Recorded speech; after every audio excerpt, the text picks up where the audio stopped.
Tam rozdráždí trochu.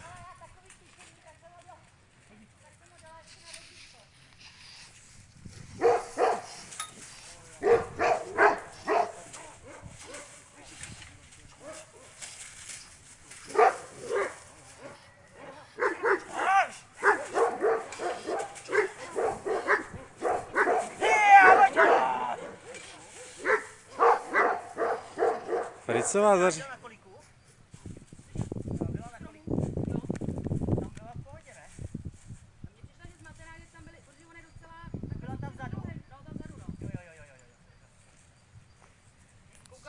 No, ale pak štěkala i na mě. Jo, to jo.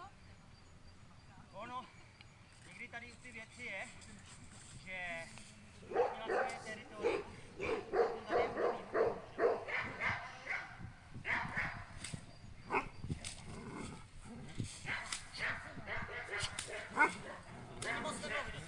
Rozdráždí Fricová. Pěkně.